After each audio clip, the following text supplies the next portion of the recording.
Sir जब यहाँ पे आपके साथ बात करेंगे तभी सेंटर में होना सभी के लिए बहुत इंपॉर्टेंट है, तो ही आप अच्छे से यहाँ पे देख पाओगे।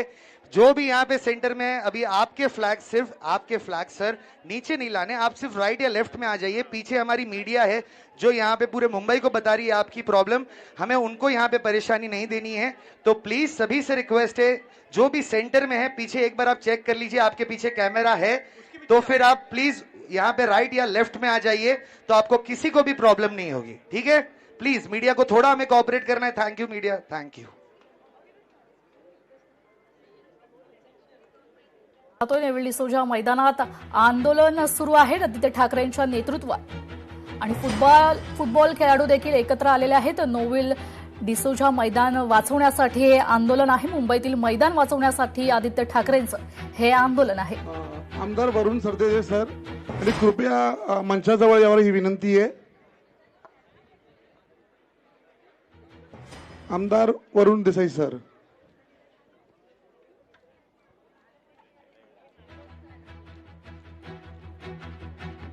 तिरंगा आंदोलन आहे नेव्हिल डिसोजा मैदानात हे आंदोलन आहे। मैदान वाचवण्यासाठी खरं तर हे आंदोलन आहे। मुंबईतील भूखंडासाठी ठाकरे सेनेचं हे आंदोलन आपल्याला पाहायला मिळतंय।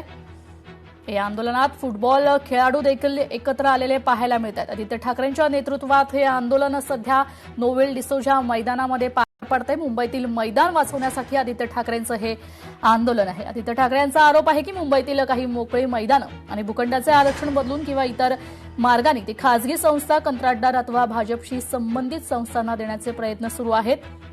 त्यांनी अंधेरी पश्चिमेतील छत्रपती शहाजी राजे भोसले क्रीडा संकुलाचे मैदान, जुहूमधील 2 भूखंड, प्रभादेवीतील मैदान आणि मुलुंडमधील स्पोर्ट्स कॉम्प्लेक्ससाठी ही जागा यासारख्या प्रकरणाचा यावेळी उल्लेख देखील केला होता। नेव्हिल डिसोजा मैदानात हे मैदान वाचवण्यासाठी खरं तर हे आंदोलन आहे। फुटबॉल खेळाडू देखील इथे या आंदोलनात सहभागी झालेले पाहायला मिळत आहेत। मोठ्या संख्येनं इथे खेळाडू आणि तरुणाई एकत्र झालेली आपल्याला पाहायला मिळत आहेत, हातात तिरंगा घेत। नमस्कार, सगळ्यांनी थोडी शांतता ठेवावी। आपण फुटबॉलर आहोत, फुटबॉलर तुम्हाला माहिती आहे की सर्वात जास्त डिसिप्लिन असतात, म्हणून त्यामुळे आपण सगळे फुटबॉलर सर्वात जास्त आपल्याला डिसिप्लिन मेंटेन करायचं आहे। जर आपल्याला दिसत नसेल किंवा ऐकू येत नसेल तर तुम्ही जरा सेंटरच्या स्टेजला यावं ही विनंती करतो मी तुम्हाला, प्लीज सगळ्यांनी यावं म्हणून। चालेल,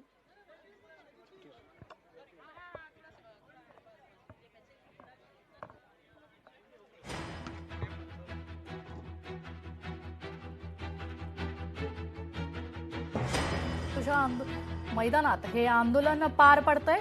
मैदान वाचवण्यासाठी आता आदित्य ठाकरे आक्रमक झालेले पाहायला मिळत आहेत।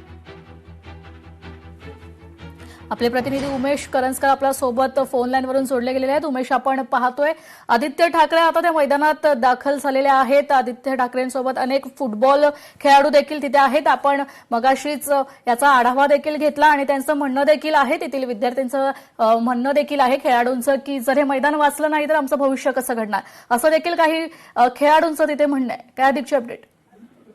नक्कीच, जर आपण हे सगळं आंदोलन पाहिलं तर आंदोलनाला सुरुवात जी आहे ती आदित्य ठाकरे यांच्या नेतृत्वात झालेली होती। कारण गेले आठवडाभर जर आपण पाहिलं तर आदित्य ठाकरे मुंबईतील वेगवेगळ्या ठिकाणावर जात आहेत, जिथे ही मैदान आहेत आणि ही मैदानं भाजपच्या नेत्यांना देण्यात येत आहेत किंवा त्यांच्या ज्या संस्था आहेत त्या संस्थांना नाममात्र अगदी किमतीमध्ये त्या भाडे तत्वावर देण्यात येत आहेत। मात्र जर ही मैदानं भाजपच्या नेत्यांना देण्यात आली तर मुंबईकरांची आणि मुंबईतले जे खेळाडू आहेत त्यांनी नेमकं काय करावं, त्यांच्यासाठी मोकळी मैदानं राहणार आणि मुंबई मोकळा श्वास घेऊ शकेल का, हा सवाल जो आदित्य ठाकरेंनी उपस्थित करत सर्व मुंबईकरांना आवाहन केलं होतं की आज त्यांनी त्या तिरंगा आंदोलनामध्ये सामील व्हावं। आणि त्याच पद्धतीने अनेक मुंबईकर जे आहेत, खास करून जे ते नवोदित खेळाडू आहेत, जे फुटबॉलपटू आहेत, ते या मैदानात वाचवण्यासाठी आलेले आपल्याला पाहायला मिळतात। गेल्या अनेक दिवसापासून आदित्य ठाकरे सातत्याने हा आरोप करतात की भाजपचे जे नेते आहेत ते मुंबईतली जी मोकळी जागा आहेत ती कुठेतरी खालसा करण्याचा प्रयत्न करतात, घेण्याचा प्रयत्न करतात आणि याला स्वतः मुख्यमंत्री यांचा वदरहस्त आहे। आणि यासोबतच महानगरपालिका देखील त्याच पद्धतीने काम करते आणि मुख्यमंत्री कार्यालयातून सांगण्यात आले की जवळपास 15 ते 20 दिवसाच्या आतमध्ये ही सगळी मैदानं जी आहेत ती भाजपच्या नेत्यांना किंवा त्याच्या संस्थांना जायला पाहिजेत, मात्र ते आम्ही होऊ देणार नाही। आणि त्यावेळी कोणत्याही पक्षाचं नाही कोणत्याही एका व्यक्तीचं नाही तर संपूर्ण मुंबईकरांचं हे आंदोलन आहे आणि आंदोलनांनी सगळ्यात सामील व्हावं अशा प्रकारचं आव्हान आदित्य ठाकरेंनी केलं आणि आजपासून ह्या आंदोलनाला सुरुवात केलेली आहे. मात्र हे आंदोलन इथेच थांबणार नाही. या आंदोलनाचा पहिला टप्पा असणार आहे आणि त्यानंतर मुंबईतल्या ज्या मोकळ्या जागा आहेत आणि ज्याच्यावरती आरक्षण टाकलं जाणार आहे किंवा जे भाडे तत्वावरती भाजपच्या नेत्यांना किंवा त्यांच्या संस्थांना दिलं जाणार आहे ते दिल्या जाऊ देणार नाही तर त्या विरोधात तिथे जाऊन आंदोलन केलं जाईल अशा प्रकारचा पवित्रा आदित्य ठाकरेंनी घेतलाय आणि त्याची सुरुवात आजपासून झाली आहे. निश्चितच आपण पाहतोय आदित्य ठाकरे मैदानावर पोहोचलेले आहेत. हे जरी आंदोलन असलं तरी प्रत्येक मुंबईकर तिथे उपस्थित झाले आणि आदित्य ठाकरे त्यांच्यासोबत सेल्फी घेताना देखील पाहायला मिळत आहेत. म्हणजे त्यांच्या चेहऱ्यावरचा आनंद देखील आपल्याला तिथे पाहायला मिळतोय. नक्कीच तेजल, जर आपण पाहिलं तर मैदानं जी आहेत ती तरुण पोरांसाठी असतात. तरुण पोरं इकडे यावी खेळावी यासाठी मैदानं आरक्षित केली असतात आणि हे आंदोलन सुरू करण्याच्या आधीच जर आपण पाहिलं तर आदित्य ठाकरे यांनी सर्व मुंबईतील जनजींना खास करून जे आहेत ते आंदोलनामध्ये सामील होण्यासाठी आवाहन केलं होतं आणि त्याच पद्धतीने आपण या सगळ्या मैदानामध्ये जनजी आलेले आहेत. मुंबई असलेल्या कानाकोपऱ्यातून जनजी आलेले आहेत आणि खास करून या मैदानात जे फुटबॉल खेळतात जे नवोदित खेळाडू आहेत ते या मैदान वाचवण्यासाठी या सगळ्या परिसरामध्ये आलेले आहेत आणि आदित्य ठाकरे यांच्या आव्हानाला कुठेतरी प्रतिसाद मिळतोय.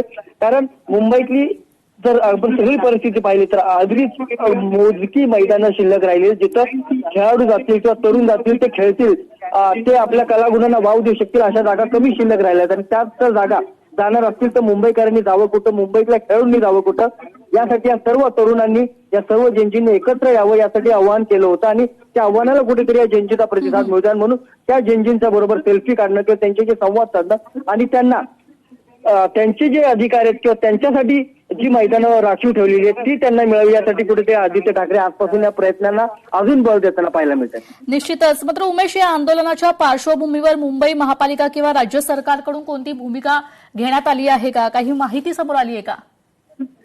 अजूनपर्यंत तरी मुंबई महानगरपालिका किंवा राज्य सरकार याबाबत कोणतं आश्वासन देते किंवा या सगळ्या बाबत काही वेगळा मुद्दा उपस्थित करते का किंवा मैदान वाचण्यासाठी काय भूमिका घेते का हे अजून तरी स्पष्ट झालेलं नाहीये.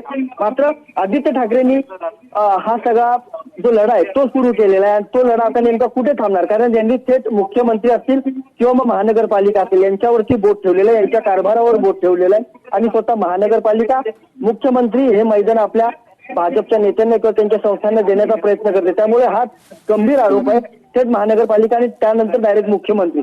जर मुख्यमंत्र्यांवर अशा प्रकारचे आरोप होत असतील तर मुख्यमंत्र्या कार्यालयाकडून किंवा मुख्यमंत्र्यांकडून त्याचं स्पष्टीकरण येणं गरजेचं आहे. त्यामुळे येणाऱ्या काही दिवसांमध्ये याबाबतचं स्पष्टीकरण येतंय का किंवा आदित्य ठाकरेच्या या आरोपांना नेमकं कसं उत्तर दिलं जात आहे महानगरपालिकेकडून किंवा मुख्यमंत्री कार्यालयाकडून ते पाहणं अत्यंत महत्वाचं असणार आहे. मात्र सध्या ही मैदानं वाचली पाहिजेत यासाठी हा जो लढा उभा केलेला आहे त्यासाठी राज्य सरकार किंवा महानगरपालिकेकडून अजून कोणतेही उत्तर आलेलं नाहीये किंवा त्याबाबतचं कोणतेही अधिकृत निवेदन आलेलं नाहीये. त्यामुळे येणाऱ्या काही दिवसांमध्ये याबाबत त्यांना नक्कीच भूमिका घ्यावी लागणार आहे. निश्चित उमेश, मात्र मुंबईकरांसाठी मोकळी मैदान आणि खुल्या जागा हा अधिकारांचा प्रश्न आहे की राजकारणाचा मुद्दा? आजच्या तिरंगा आंदोलनातून नेमकं काय स्पष्ट होईल असं वाटतंय? मुंबईकरांसाठी किंवा मुंबईच्या तरुणांसाठी मैदान असायलाच पाहिजेत. कारण जर शहरामध्ये मैदान नसतील तर शहरं बकास होतात हे आपल्याला अनेक उदाहरणांमधून पाहायला मिळतं आणि मुंबईतली या ज्या जागा शिल्लक आहेत त्या अत्यंत कमी आहेत आणि त्या तिथे जाऊन अनेक वेळा मुंबईकर असतील किंवा मग हे सर्व खेळाडू असतील ते खेळताना पाहायला मिळतात. मात्र त्या जागेवरती जर आरक्षण पडली किंवा त्या जागेवर भाडे तत्वावर व्यक्तीच्या कुणाला देण्यात आली किंवा त्यांच्या संस्थेला देण्यात आली तर त्यावर प्रतिबंध येतात आणि तिथे सगळेच जाऊन किंवा सगळेच तरुण मंडळी जाऊन खेळू शकणार नाहीयेत. त्यामुळे त्या जागा शिल्लक राहिल्या पाहिजेत, त्या जागा मोकळ्या राहिल्या पाहिजेत. त्यासाठी कुठेतरी प्रयत्न केले गेले पाहिजेत आणि त्यांच्या आदित्य ठाकरे यांच्या प्रयत्नातून या सगळ्या जागा वाचल्या पाहिजेत यासाठी आवाहन केलं जात आहे. मात्र हे सगळं करत असताना 25 वर्ष ज्यावेळेस महानगरपालिकेमध्ये त्यांची सत्ता होती त्यावेळेस त्यांची मोकळ्या भूखंडाचं नेमकं काय केलं? त्यावेळेस त्या मोकळी भूखंड त्यांच्या समर्थकांना किंवा त्यांच्या नेत्यांना दिली नाही त्याचा प्रतिसवाल जो आहे तो आता भाजप किंवा त्यांच्या मित्र पक्षाकडून विचारला जातो. त्यामुळे राजकारण नेमकं यामध्ये आलेलंच आहे आणि येणाऱ्या दिवसामध्ये ते राजकारण वाढतानाच आपल्याला पाहायला मिळेल. मात्र सध्या मोकळ्या भूखंडाचा किंवा मोकळ्या मैदानाचा जो प्रश्न आहे तो आदित्य ठाकरे यांनी उचललेला आणि सर्व मुंबईकरांनी त्यांना साथ द्यावी अशा प्रकारचं आवाहन करण्यात आले. निश्चितच उमेश, मात्र हे आंदोलनाचं स्वरूप कसं असणार आहे? आदित्य ठाकरे मुंबईकरांशी म्हणजे तिथे जे उपस्थित खेळाडू आहेत किंवा मुंबईकर आहेत जे सहभागी झालेत, मोठ्या प्रमाणात जेनझींचा सहभाग आपल्याला पाहायला मिळतोय, कारण सध्या राज्याच्या राजकारणात आपल्याला जेनझींचा सहभाग जास्त पाहायला मिळतोय. हे केंद्रबिंदू मानले जात आहेत जेनझी सध्याच्या या परिस्थितीमध्ये, तर त्यांच्याशी संवाद साधणार आहेत का आदित्य ठाकरे? नक्कीच. जर आपण पाहिलं तर सगळ्याच पक्षासाठी केंद्रस्थानी आता जेनजीत असलेला पाहायला मिळतो. कारण ज्या प्रकारे दिल्लीमध्ये आंदोलन झाले त्याचे पडसाद मुंबईत उमटले आणि केंद्रीय शिक्षण मंत्री जे माजी आता म्हटलं धर्मेंद्र प्रधान यांना राजीनामा द्यावा लागला होता. त्यानंतर जेनजी आपल्याकडे यायला पाहिजे, आपल्या पक्षाशी त्याचा जवळीक असली पाहिजे, यासाठी सगळेच पक्ष जे ते प्रयत्न करताना आपल्याला पाहायला मिळाले. मात्र आता आदित्य ठाकरे यांनी सातत्याने जेनजी बाबतचे जे प्रश्न उपस्थित केले, त्यांना जे अधिकार आहेत किंवा त्यांना जे मैदान मिळायला पाहिजे त्याबाबतचे जे मुद्दा उपस्थित केला. त्यानंतर आता या आंदोलनाला सुरुवात झालेली आहे. हा आंदोलनाचा पहिला टप्पा आहे आधीच आदित्य ठाकरेंनी सांगितलं होतं. ज्या ज्या मोकळ्या जागा आहेत, ज्या ज्या मैदानात जिथं आरक्षण टाकलं जाते तर ती मैदानं भाजपच्या नेत्यांना किंवा इतरांना दिली जात आहेत. तिथे आता पुढची आंदोलनं केली जातील आणि संपूर्ण मुंबईकरातली जेनजी असतील त्या सर्व जेनजींना या आंदोलनासाठी येण्याचं आव्हान आदित्य ठाकरेंनी आधीच केलं आणि त्याचा हा पहिला टप्पा आहे. आणि या जे बांद्र्यातील मैदान आहे तिथे जेनजींनी येऊन प्रतिसादही दिला. त्याच्यामुळे अत्यंत केंद्रस्थानी असलेला हा जेनजी प्रत्येक पक्ष आपल्याकडे कसा येईल यासाठी नक्कीच प्रयत्न करतो आणि राजकारणाच्या अगदी केंद्रस्थानी हा जेनजी आहे. आणि याचा मती अर्थ जो आहे तो आदित्य ठाकरेंनी देखील चांगलाच ओळखलेला आहे. त्यामुळे सर्व जेनजींना या आंदोलनामध्ये सामील व्हावं असं आवाहन त्यांनी केलं होतं. नक्कीच, निश्चित. धन्यवाद उमेश, तुम्ही दिलेल्या सविस्तर माहिती करता. लोकशाही मराठी ऐका, पहा, जागरूक रहा.